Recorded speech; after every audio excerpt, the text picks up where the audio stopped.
कहां से काम जो सर पे पड़ गए। जाकर पानी लेकर आ। प्यार का मतलब भाभी होना तो नहीं होता ना? मैं इस वक्त ब्लैंक हो गया हूँ। ये सपना देखना बंद कर, हमें शॉपिंग पे जाना है। क्या यार केतकी, तूने भी ना मेरा इतना अच्छा सपना तोड़ दिया। आप जितना मुझे प्यार करते हो ना, उतना कोई भाई अपने भाई से नहीं करता होगा। अब भी नहीं बताएगा मुझे क्यों उदास रहता है आजकल? भाई आप थोड़ा इंतजार कर दो, थोड़ा सा। वक्त आने पर मैं आपको सब कुछ बता दूंगा। I promise you. ठीक है। कैसे बताऊं भाई, जो कल तक मेरी जिंदगी की सबसे बड़ी खुशी थी, वो आज आपकी सबसे बड़ी खुशी बन चुकी है।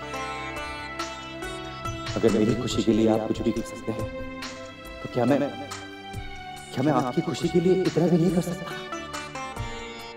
कि अपने दिल का गम अपने दिल में ही जज्ब कर लूं, अपने आंसुओं को हमेशा के लिए पी जाऊं।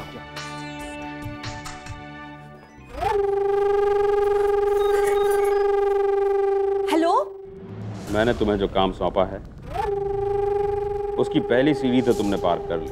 पहली सीढ़ी नहीं जी, हम तो अंतिम सीढ़ी तक पहुंच चुके हैं। मेरा मतलब है अनिकेत की शादी की बात पक्की ही समझिए। हाँ, शादी की बात पक्की होने तक की बात नहीं हुई थी, शादी हो जाने की बात की थी मैंने तुमसे, और वो भी जल्द से जल्द। अब उसके लिए चाहे तुम्हें जो भी करना पड़े करो, उस घर में रहते हुए जो सिचुएशन पैदा करनी पड़े करो, लेकिन शादी जल्द से जल्द हो जानी चाहिए। शादी तो हो ही जाएगी, लेकिन हम एक बात का समझ नहीं पा रहे हैं, इससे आपको क्या फायदा? मैं अनिकेत के बच्चों को खिलाना चाहता हूँ, अपने सर पर बिठा के घुमाना चाहता हूँ। मैं समझी नहीं, आप क्या कहना चाहते हैं? वही जो तुम सुनना चाहती हो। ऐसे बेवकूफी वाले सवाल आज के बाद मेरे सामने मत रखना। मुझे क्या करना है, कैसे करना है, मैं क्या करना चाहता हूं, इससे तुम्हें कोई मतलब नहीं होना चाहिए। और वैसे भी तुम्हें तुम्हारे काम की पूरी कीमत दी जा रही है। ठीक है, मैं समझ गई। आप तो बस ना नाराज हो जाती छोटी सी बात पर। और इस बात का आइंदा भी ख्याल रखो, तुम्हारे लिए बहुत अच्छा, हमारे राज से कभी वाकिफ ना हो, क्योंकि हमारे राज से जो वाकिफ होता है वो हमारे लिए खतरनाक बन जाता है, और हमारे लिए वो खतरनाक बने उससे पहले हम उसके ऊपर खतरा बन के मंडराते हैं। मैं तो बस यूं ही पूछ रही थी कि ये दरअसल मैं ये पूछना चाह रही थी कि वो अर्चना वाला मामला तो दबा दिया ना आपने? हाँ, उसे हमने पूरी तरह से दबा दिया, बट तुम्हें एक बात का ख्याल रखना है कि घर में किसी को शक ना हो कि अर्चना की मौत आत्महत्या थी या। इस घर में तो कोई सपने में भी नहीं सोच सकता कि अर्चना ने खुदकुशी नहीं की होगी। सब यही समझते हैं कि अर्चना ने खुदकुशी की है। मैं गुस्से में छत पर गई और छलांग लगा दी बस।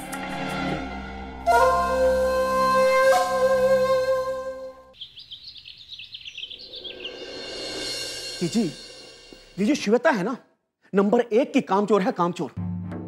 इसीलिए मैं तो कोई भी काम कहने से पहले 10 बार सोचता हूं, पता नहीं मुझे क्या सुनने को मिल जाएगा। और आप इतने सालों से कैसे झेल रही हो उसे? क्या करूं कुंज, ये तो अच्छा है कि अनिकेत को उसके बारे में बोलने की इजाजत नहीं दी मैंने, वरना ये तो हमारे सर पर सवार हो जाती। अब देख लो, दवा हाथ में लिए बैठा हूं। एक गिलास दूध का मांगा था, इसे लगता है जैसे कोसों दूर से दूध लेने गई है। अब जैसे झेल रही हो वैसे झेलती रहो, आगे राम जी की मर्जी।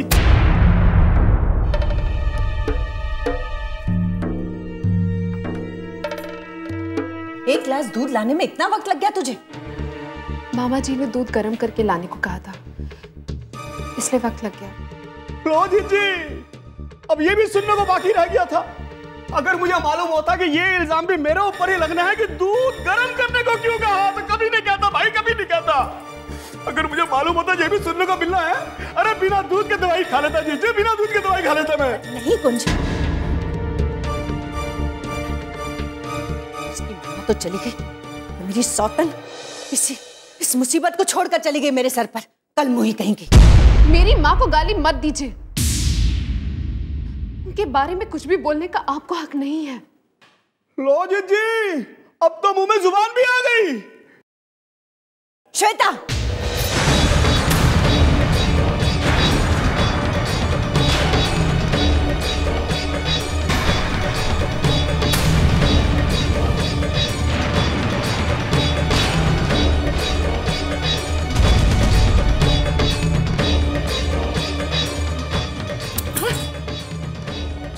बस कीजिए माँ, बहुत हो गया ये सब कुछ।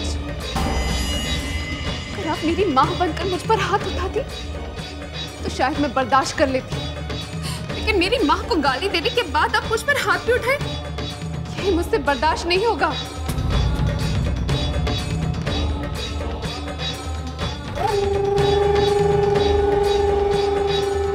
हाय हाय दीदी, इस लड़की की मजाल तो देखो, आपका हाथ पकड़ लिया। हाय हाय। हाँ कोमल, बहुत घमंड चढ़ गया है इसे। निकल जा यहाँ से, इस घर में तेरे लिए कोई जगह नहीं है, निकल जा। हाँ हाँ, जाती हूँ मैं, मुझे भी नहीं रहना इस घर में। वैसे भी इस घर में रहकर मुझे मिला ही क्या है, सिवाय गाली और ताने के। दिन भर मैं काम करती रहती हूँ, खाना तक सुकून से खाने को नहीं मिलता, और आप मुझ पर एहसान जताती हैं। हाँ, जिस जायदाद पर आप हुकूमत चला रही है, उस पर पहला हक मेरी माँ का है, जिसे छीनकर आप बैठ गई है। श्वेता, चिल्लाइए मत, जा रही हूं मैं। आप क्या ठोकर मारेंगी मुझे? मैं ठोकर मारती हूँ आप लोगों को। नहीं रहना मुझे इस घर में।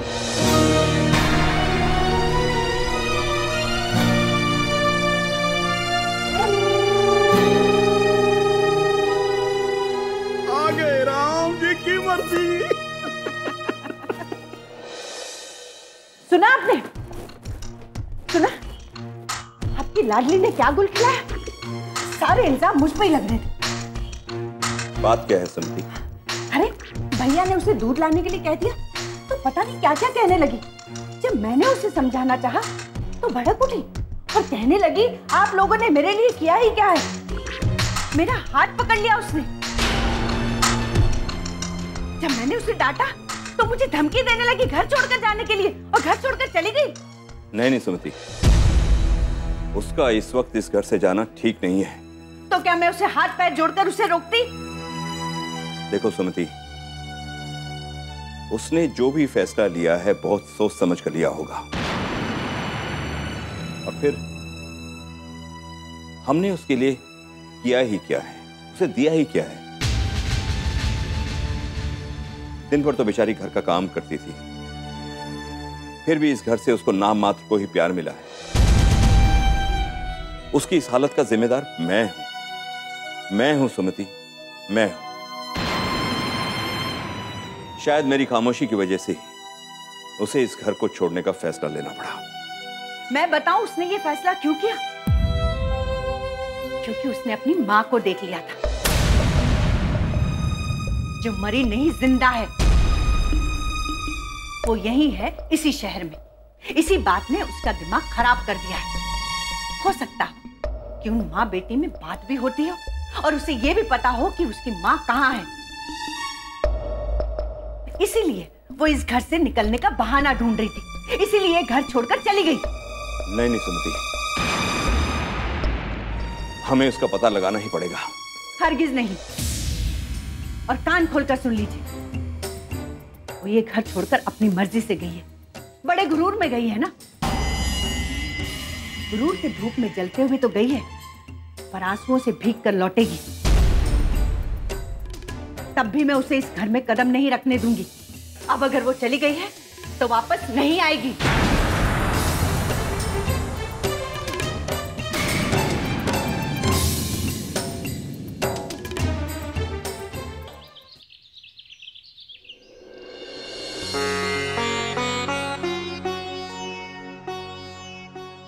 काम्या बिटिया, आज खाने में क्या बनाऊं? आज बड़े साहब आ रहे हैं। क्या कह रहे हैं मोहन काका? आज पापा आ रहे हैं? कितनी बार मैंने आपसे कहा है ना कि ऐसे मजाक कम से कम मेरे साथ तो मत किया कीजिए। अरे बिटिया, मजाक और आपसे? तौबा तौबा, गंगा मैया की सौगंध, हम 16 आने सच कह रहे हैं। भरोसा नहीं है तो नेहा बिटिया से पूछ लीजिए। नेहा? हाँ काम्या, शेखर अंकल आ रहे हैं। आज उनका मुझे फ़ोन आया था और उन्होंने मुझे गाड़ी और ड्राइवर भेजने के लिए भी कहा है। मतलब पापा सच में आ रहे हैं? हाँ, और मैंने गाड़ी और ड्राइवर भेज दिए, बस अभी वो आते ही होंगे। महीनों बाद शेखर साहब आज सिंगापुर से वापस आ रहे हैं। पता है मैंने उन्हें कितनी बार कहा है कि पापा बस आते जाते रहा कीजिए, लेकिन वो हैं कि मेरी सुनते ही नहीं। नहीं काम्या, वो यहाँ का सारा बिजनेस तुम्हारे हाथों में सौंपने के बाद तुम्हारी काबिलियत देखना चाहते थे कि किस तरह तुम इस बिजनेस को संभालती हो। और अब जब तुमने उनकी बिजनेस को ऊंचाई में पहुंचा दिया, तब वो आ रहे। मैं बहुत खुश हूँ। मैं अभी मॉम को बता के आती हूँ। पता है क्या, पापा जब भी आते हैं ना सरप्राइज देकर आते हैं। I just be right.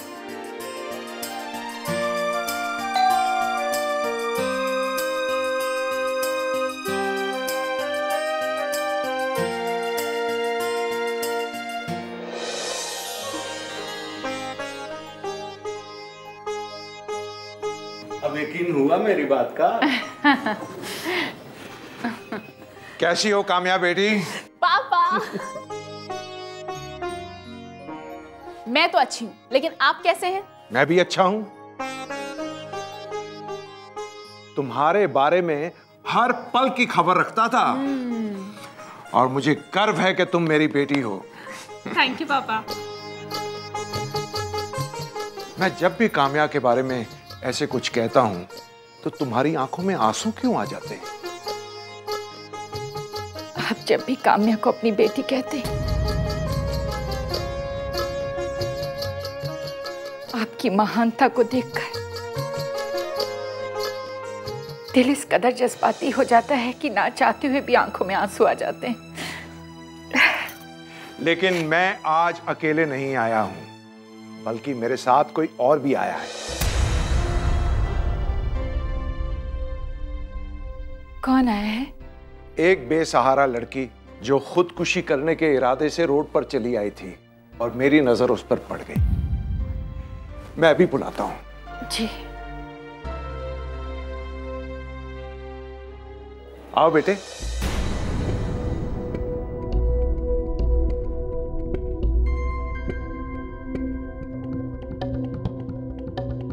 आओ बेटा।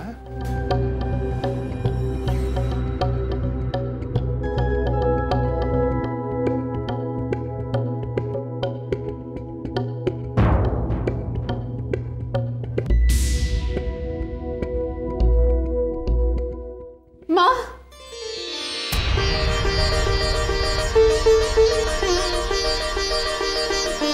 माँ, मुझे पहचाना?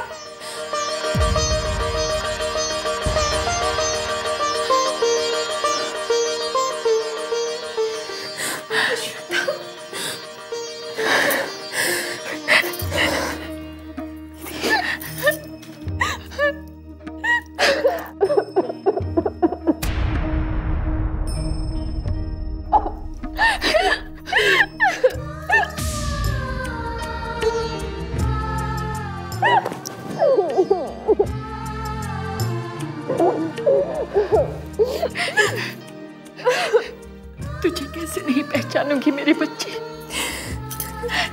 तू मेरे आंचल से जरूर दूर हो गई, लेकिन मेरी यादों से कभी अलग नहीं हो पाई। तू जानती है तेरे हर साल की तस्वीर है मेरे पास। उन्हीं तस्वीरों को देखकर अपना दिल बहलाया करती थी, लेकिन अब तू आ गई है मेरी श्वेता।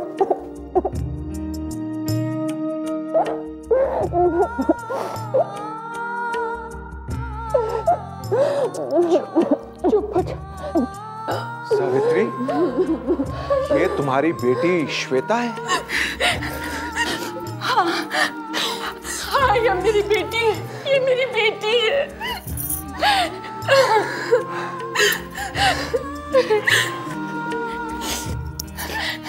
काम्या, ये तेरी बहन है।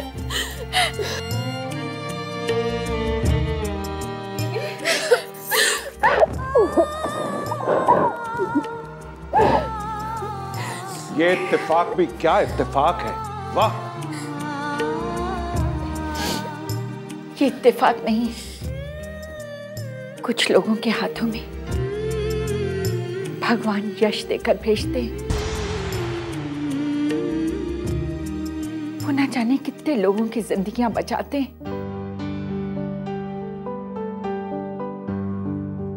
कितने लोगों की जिंदगियां आबाद करते हैं।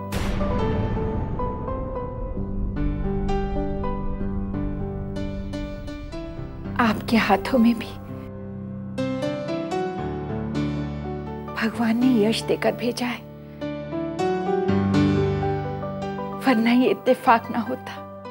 श्वेता थकी हुई है, उसे अंदर ले जाओ, बाद में बैठकर बात करते हैं। जी चल, चलो दीदी, मैं आती हूँ।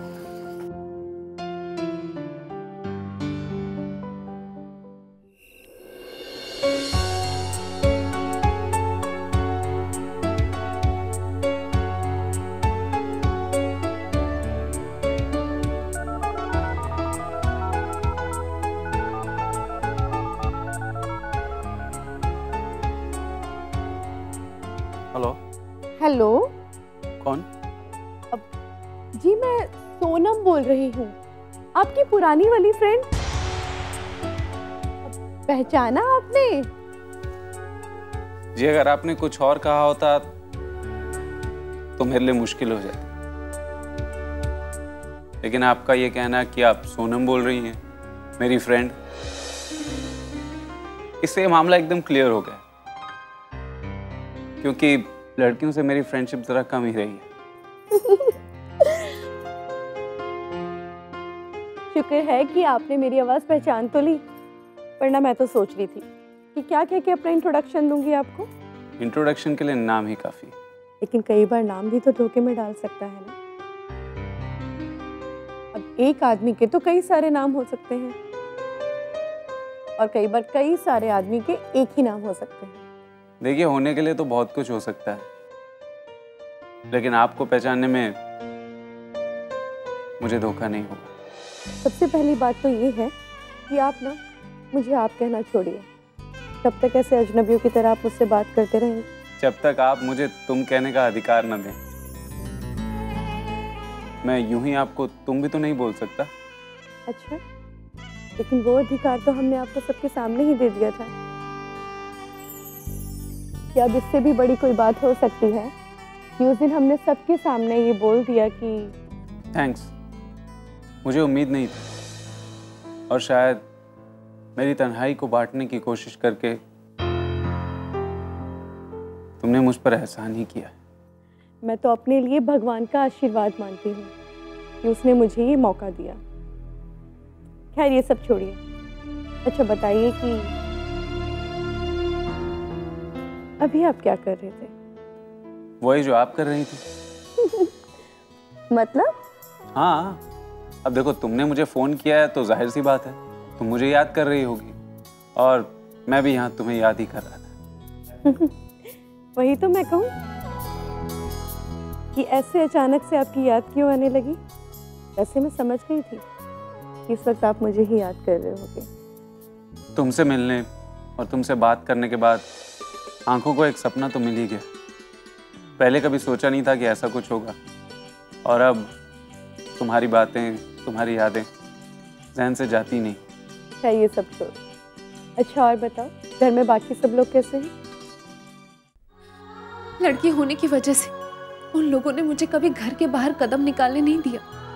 शायद उस घर में पैदा होने वाली बेटियों के नसीब में। श्वेता रात के अंधेरे में घर छोड़कर चली गई, और आप लोग हाथ पे हाथ धरे बैठे हुए हैं। कि आपकी उदासी की वजह से आपके अपनों को कितनी तकलीफ होती है, तो कई बार उदासी छुपाकर भी रखनी पड़ती है।